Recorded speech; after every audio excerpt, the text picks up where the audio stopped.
Now, here are some details I want to hear.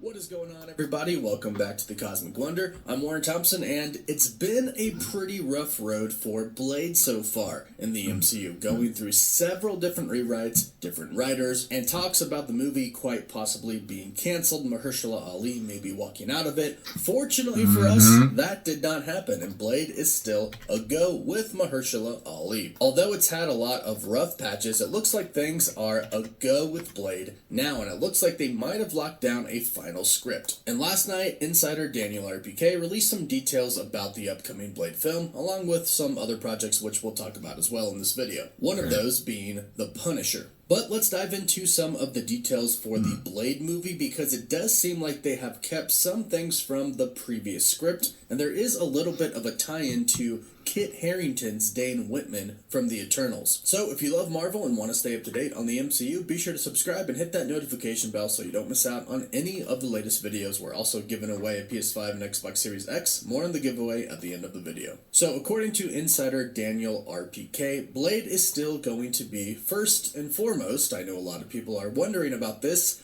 rated R. It seems like Marvel Studios really doesn't have a problem anymore going into rated R. I mean, Deadpool 3 is obviously going to be rated R, and will probably be pretty raunchy and violent, much like the other two Deadpool films. And this is coming from Marvel Studios and Disney, so they clearly have no problem doing rated R films, even in the MCU. And I think it's actually a very good thing, because some projects like Deadpool 3, like Blade, need to be rated R. There are some very serious characters in the comics who cuss a lot, violent, and they need to depict those accurately on screen. So it's good to know that the mouse isn't really trying to water anything down. So Blade is still going to be rated R, and according to Daniel RPK, it's still going to be a period piece, meaning it is going to take place sometime probably pretty far in the past. And I'm okay with this, because in the comics, Blade was born in the early 1900s. Eric Brooks, aka Blade, was born on October 24th, 1929, so it would make sense that this would be a period piece. Now, I want to say hopefully they are staying true to a lot of what happened in the comics. However, in the comics, he gets bitten by Morbius, and I'm not sure really how they're going to include that in the MCU. Yes, Sony is playing nice with Marvel Studios and vice versa, but I'm not sure we're going to ever really see Morbius in the MCU unless it's for a pretty good meme in Secret Wars. And the reason I bring up Morbius is because it sounds like he somewhat has to do with the plot that Marvel Studios is planning. Not saying they're going to include him, but in the comics, he is included. Daniel RPK goes on to say that Lilith is going after Blade's daughter's blood to create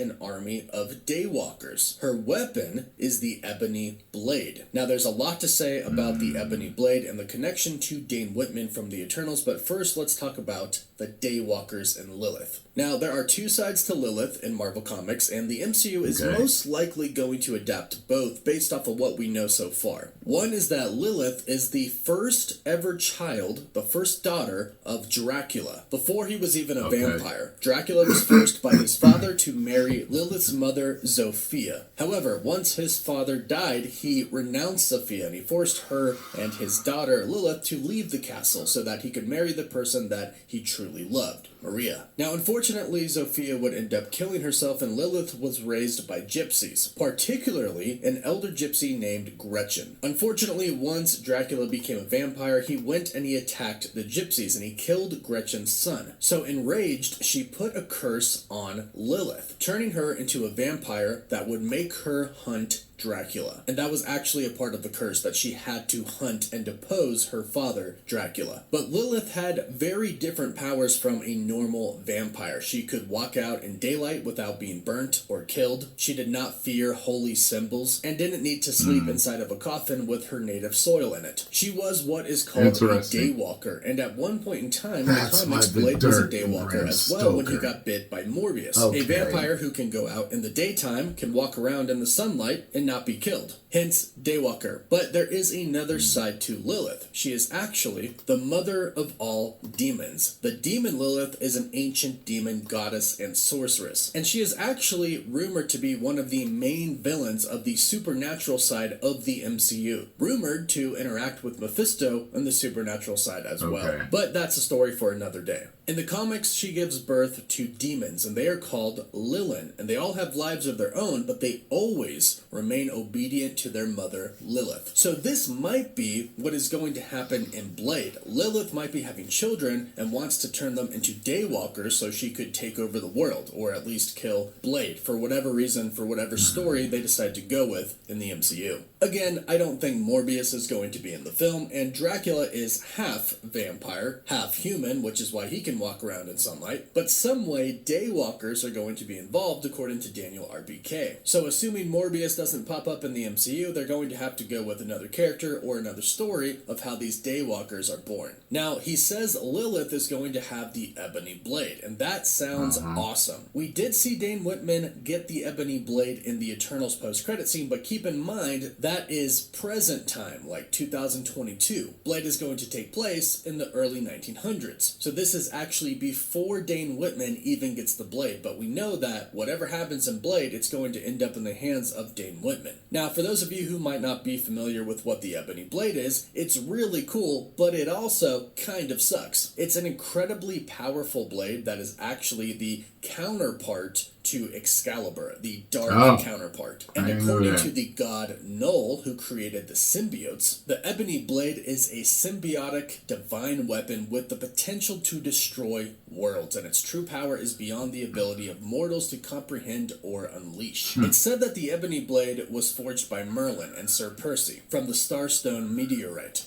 The Ebony Blade was enchanted to cut through any object, to prevent the death of its wielder, and to deflect any magic, but it carries a curse that slowly corrupts any user and causes a lust for violence, bloodshed, and death. It basically causes the wielder to turn into what they refer to as a bloodthirsty berserker. And it can actually resurrect as well. It's resurrected Dane Whitman plenty of times in the comics. And knowing this, it kind of gives you some context to the post-credit scene for the Eternals, where we see Dane Whitman super anxious of even opening the case to look at the blade. And that's because this blade has been in his family for generations upon generations. In fact, Sir Percy was one of his distant ancestors. What's interesting about the blade, according to Null, is that the blade can only be wielded by the impure of heart, drawing out their negative emotions. So it's an extremely powerful blade that can do So you need to be a big old piece of trash. However, Lilith, being a demon and a vampire, probably doesn't care too much about that. She probably just wants the blade for all of its abilities. So she'll use the Ebony Blade to fight Blade. And honestly, this sounds like it could be potentially a pretty awesome movie. A lot of people are really excited about this, and it sounds like Marvel Studios has locked in the script. Mahershala Ali is still Blade and apparently likes the script as well, so things are a go for Blade. And this story so far sounds pretty cool, but let me know what you think about it in the comments down below. Please don't forget to give this video a like and subscribe to the channel to stay up to date on the MCU. And if you subscribe and leave a comment, you're automatically entered in our giveaway for a chance to win a PS5, an Xbox Series X, some more. All right. I mean, to me, this so far sounds good. So far, it sounds good.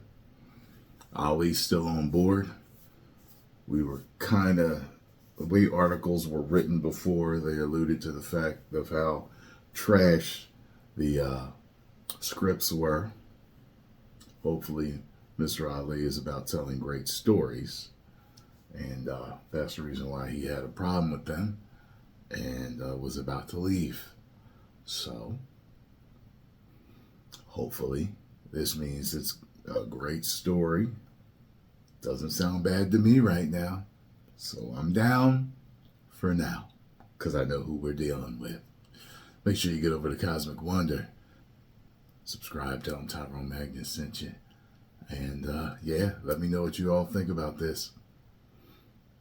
Everything sounds good so far.